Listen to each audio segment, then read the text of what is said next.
Hey everyone, this is Jonathan Aceves at Maybon Commercial, where we help business leaders make wise commercial real estate decisions. Today we're going to be talking about Checkers drive-in restaurants.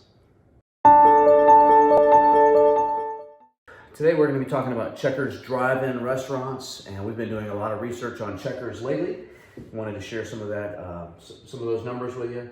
So we've been studying Checkers sales over the last few years. Just Checkers is a drive-in restaurant. It looks like this. Usually single or double drive-throughs, generally on a very small lot, sometimes as small as a third of an acre, and usually about a 900 square foot building.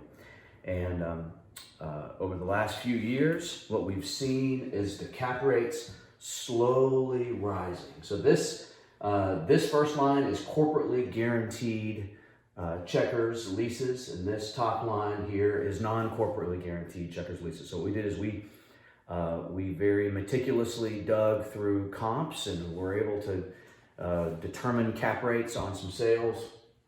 And so essentially what we've seen is these cap rates slowly rising. I think what that's telling us is the investment community's perception of the risk of a Checkers, and a lot of these guarantors are not quite that strong, not as strong as a lot of other franchises, and there are fewer and fewer corporately guaranteed Checkers. So Checkers as a policy has said as of late they don't corporately guarantee leases, so we're seeing fewer and fewer of these corporately guaranteed, and a lot of them are like ground leases.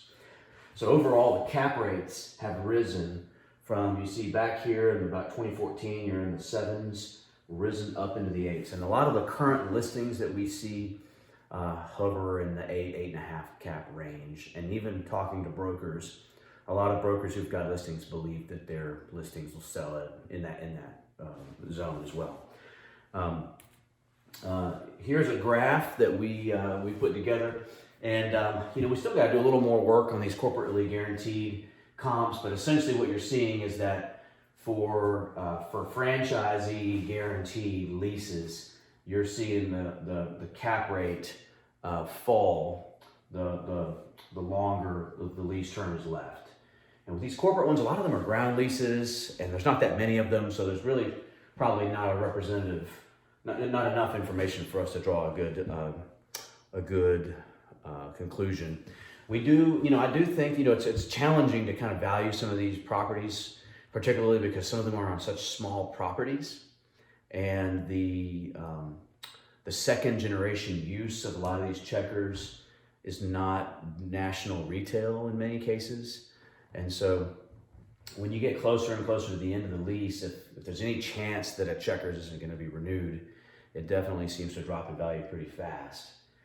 We do see that a lot of these Checkers, there was a Star Chain bankruptcy, so a lot of these Checkers renegotiated their leases this past year to get more in line with sales. Generally, we see sales being between 5 and 7%. I mean, the rent being between 5 and 7% of the sales, which I think is going to have an impact on the cap rates, potentially good with a new owner of the Star Chain brand. So Star Chain was 27 Checkers in the Southeast, and so some of those were closed, and many of them were sold in bankruptcy court just a few weeks ago. So hopefully that's helpful information to you.